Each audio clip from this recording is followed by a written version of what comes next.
Hello everybody, Nostalgic here, and I'm back for another reaction. Today, we are on to Protestors.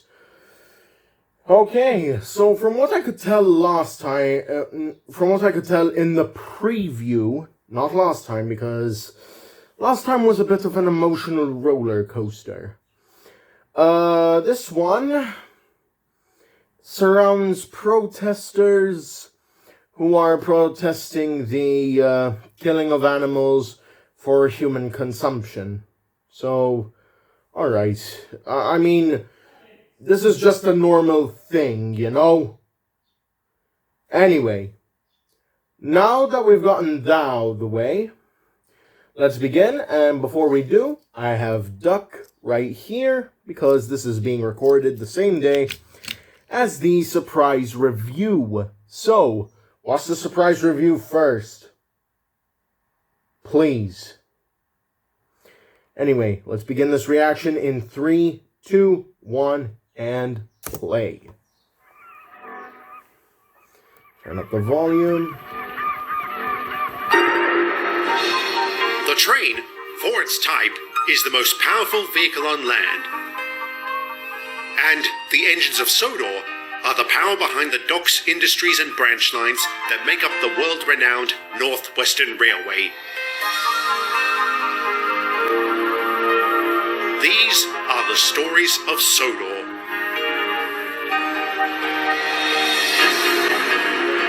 There we are. So last time was a mistake on Victor's part. So, well done. Cleaning up your mistakes.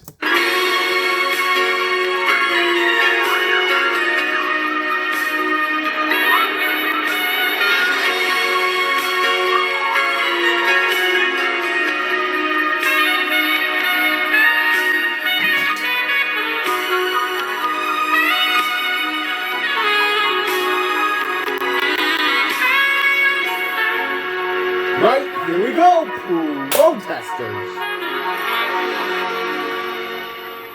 If I had to pick one word to describe the 1960s, it would be active. More so than ever before, people were getting involved in a variety of causes. On Sodor, the largest of these movements was the environment. For the most part, these newfound conservationists planted trees and picked up rubbish. However, some would stage protests outside the island's mines, factories and quarries, demanding they either close down or adopt more eco-friendly practices. Okay, adopting more eco-friendly practices, that I would get, but come on. Some things operate the way they do, and if there's no workaround on it, then, yeah, they have to operate the way they are, and that's that. To be fair, these demonstrations were mostly peaceful, but sometimes the more zealous protesters would vandalize the businesses they picketed and... Oh, yeah, we know. Extremist protesters. Like, remember when they threw that oil, or remember when they threw soup on an oil painting that one time? They got arrested for it, so, please, don't get yourselves into trouble. That's the one takeaway here. And since we serviced many of these places, I'm sorry to say we also became targets. Where did they get the pig's blood? I don't know where they got it from, but I could see where they thought it was going. I wasn't about to let myself get doused, so I blasted them with steam. Soil, not oil! Shut your gob, you! What's wrong, Constable? Afraid of a little democracy in action? Bust my buffers! What are you doing here, Norman? The same as usual, striking a blow for the cause. I'll strike you if you're not careful. Is that what you tell your wife? That's enough, all of you. Mr. Grant, I strongly advise you to keep your mouth shut. And Constable Rollins, control your temper. Take this lot away from processing. Yes, Inspector. Come on, you horrible lot. Will you shut up? Bloody tree huggers come swanning in demanding we make changes and then throw a tantrum when we... Okay, that was unexpected from Toad, of all characters. I did not expect him to go ahead and say the term tree hugger already. Like, okay. Oh, good lord. This episode, wow. Already off to An interesting start. They don't. They're worse than children. They're also complete hypocrites. What do they think is fueling those buses they rode up in? Yes, yes, yes, yes. That is true. That is absolutely true. They're hypocrites if they're using buses and protesting against oil. So, in any rate, your argument is invalid.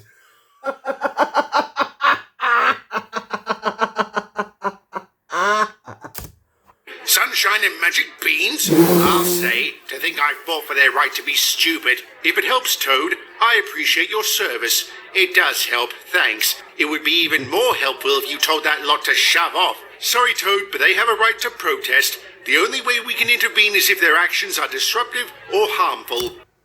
Well, new face for the chief, but a right to protest? Okay, I get it. There are rights to protest. I'll say that much.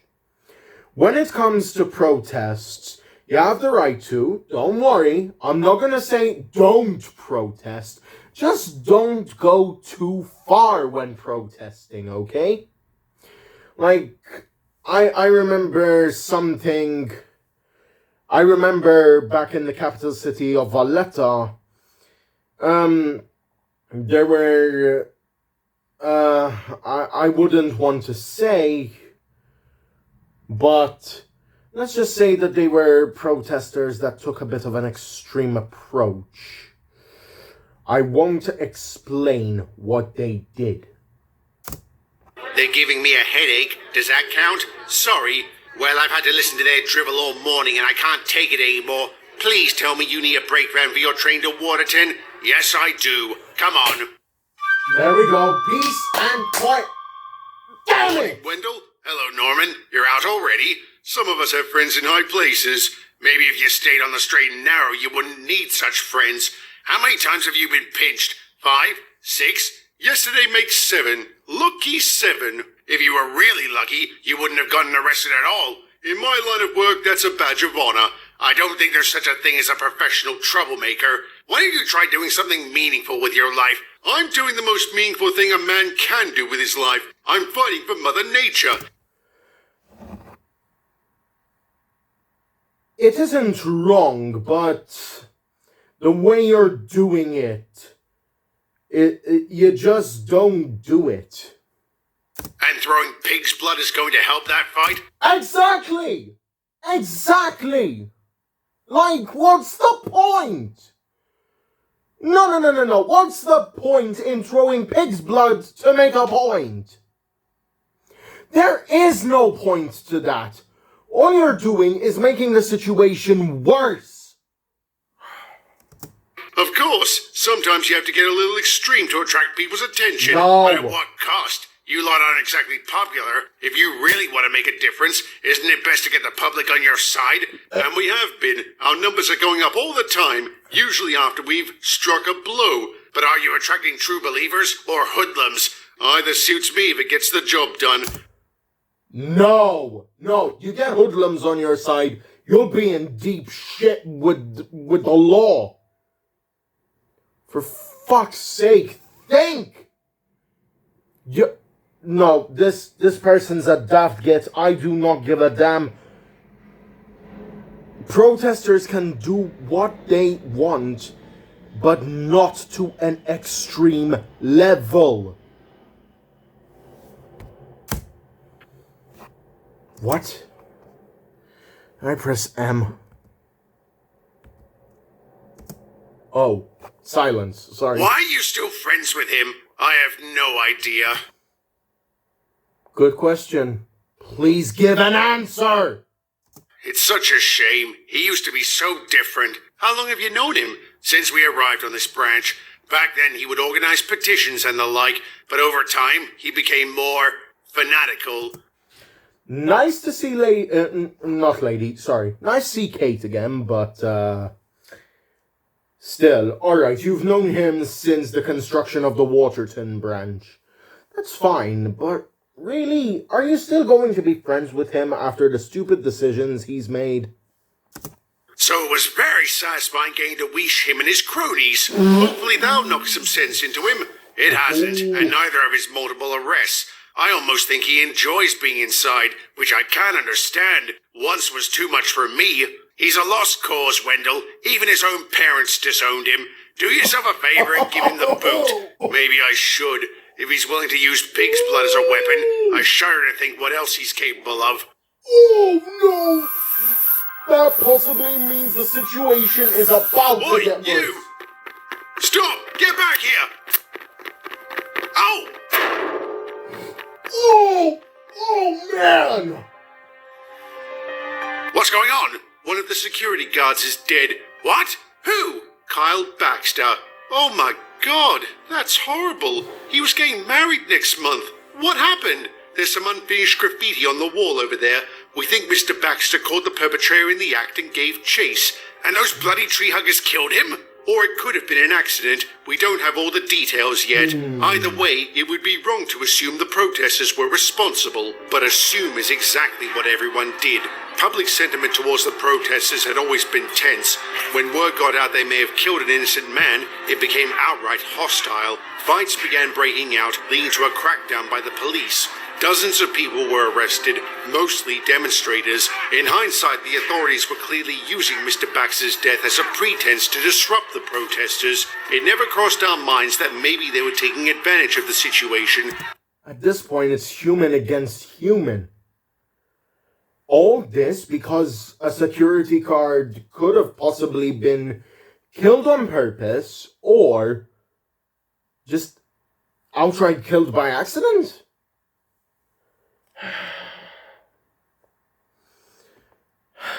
But that didn't stop Wendell from challenging their more questionable actions. What are you running them in for? Disorderly conduct. We heard they were throwing things at you engines. Someone's been telling you porkies, Constable Rollins. They weren't doing anything. Then they have nothing to worry about. Which is more than can be said for you. I saw you hit one of them in the gut. You need your eyes checked. Rubbish. You saw it, didn't you, Will? No, I didn't. So it's my word versus yours, and nobody cares what a felon has to say. That was 30 years ago.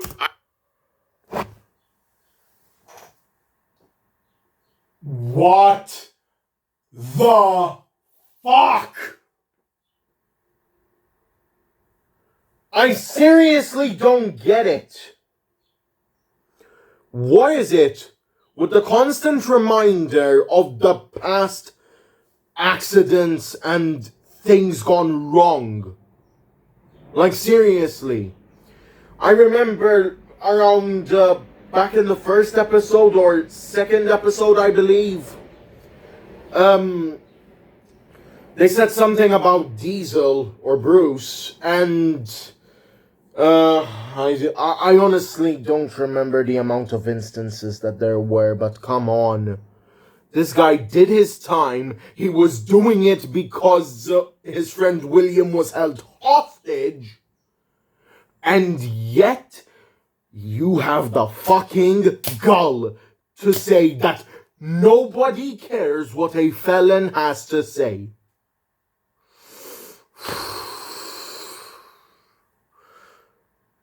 It makes me feel like I hate the legal system sometimes.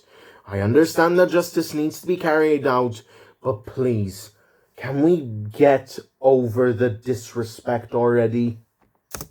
I haven't committed a single crime since. There you go! There you... See? He even tells you! He hasn't committed a crime in ages! So what's the point in saying that? You just haven't been caught. Once a crook, always a crook. Bullshit! Then you won't mind if I file a complaint. Go for your life. I could use a good laugh. Rotten swine. And so are you. I know you don't like the protesters, but I can't believe you'd want them to get hurt. I don't. But I'm not going to say I saw a copper beat one of them when I didn't. Well, I know he did, and I'm going to report it to Joey. Are you sure that's a good idea? Why wouldn't it be? I think if you badmouth a policeman, he'll be less likely to help you when you need it. I'll take that risk. And if I'm going to be honest here, that policeman that was just there, he's one of those grumpy types of policemen that says, I will do anything and everything to make sure that justice is carried out one way or another. That's not how the legal system works. You carry out justice in the proper ways in which you are taught, not in the ways of which you think are taught. Joey, this is Wendell. Come in, over. What did he say? That he'll come by later to take my statement. But now I'm starting to wonder what's the point. Rollins didn't seem overly concerned, and how credible am I as an ex-con? Don't worry about that, Wendell. What you did wasn't exactly the crime of the century, and it's not like you wanted to do it. Just tell Joey what you saw. I'm surprised to hear you say that, Toad. I have expected you to tell me to keep my mouth shut, and if the coppers hadn't been so heavy-handed lately, I might have. But I didn't fight against a police state just so Britain could become one. And it's a good thing Joey is coming. I need to have a word with him. About what? Thank you, Wendell. If these accusations are true, then Constable Rollins has committed a very serious offense. Is he looking at prison time? Depends on how severe the injuries are to the victim. In all likelihood, he'll be suspended, and that's assuming we can prove anything. Aren't you going to talk to the protester?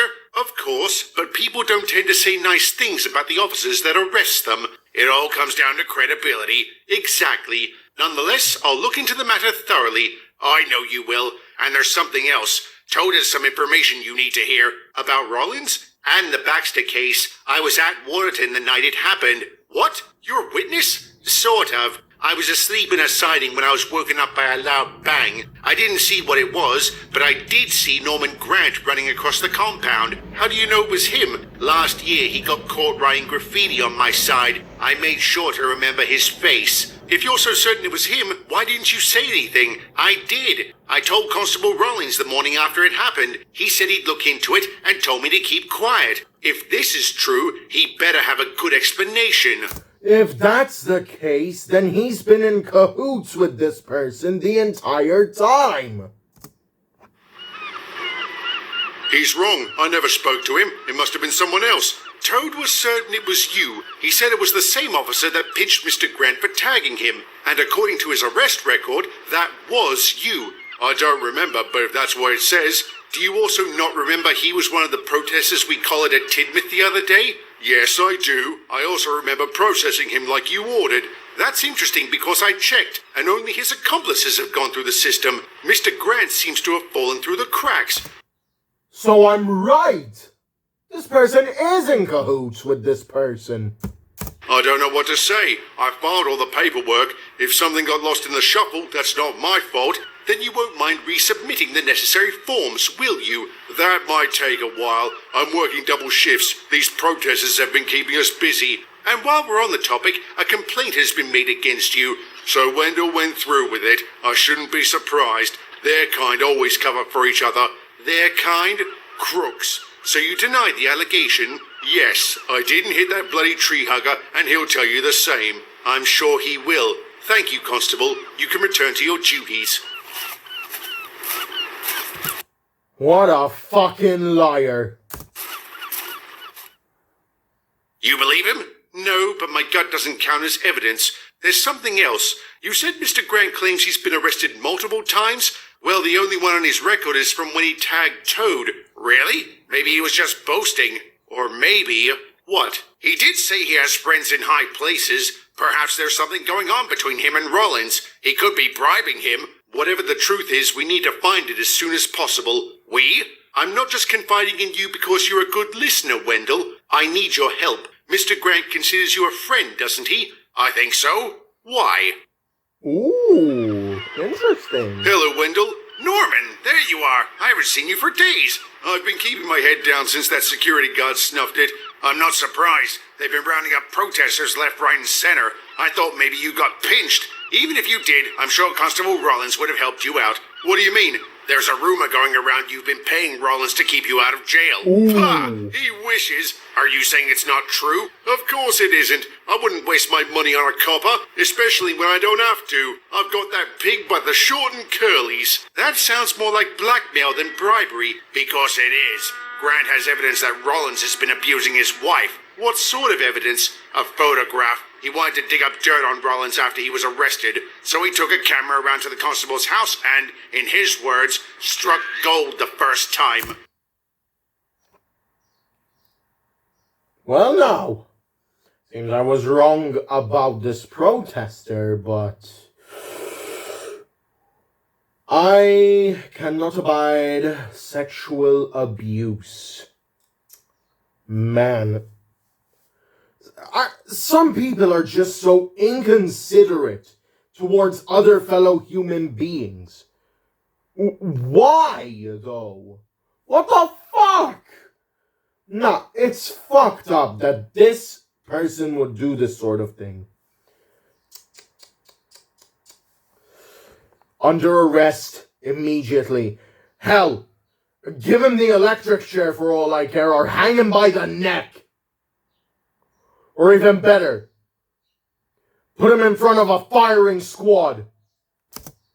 Obviously, he never thought to tell the police. No, he figured having a copper in his back pocket would be very useful. It took every ounce of self-control. Oh! Alright, blackmail. Excellent. So that's how he was able to keep his mouth shut. Not wise. Not a wise decision at all. Control I had to not blast him with steam. I'll bet. Did he say anything about the Baxter case? He admits he was there and he got caught, so he legged it. But he swears he didn't touch Kyle. He reckons he must have tripped and hit his head. Do you believe him? No, but like you said, gut doesn't count as evidence. Let's just hope there's enough to put him and Rollins away for a very long time. Thankfully, there was. Norman Grant was charged with the murder of Kyle Baxter. The statements provided by Wendell and Toad were enough for him to plead guilty. The police also found the photo he had been holding over Rollins. The constable was swiftly arrested and had the book thrown at him. In an ironic twist, his malfeasance united the protesters and the public. They began demanding the local authorities be investigated for any other signs of corruption. So an inquiry was launched, and I'm sorry to say, it didn't take long for them to discover there was more than one crooked copper on Sodor. But that is a story for another day. So we've got another crooked copper, eh?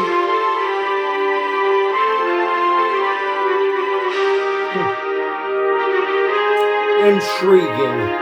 Very intriguing indeed.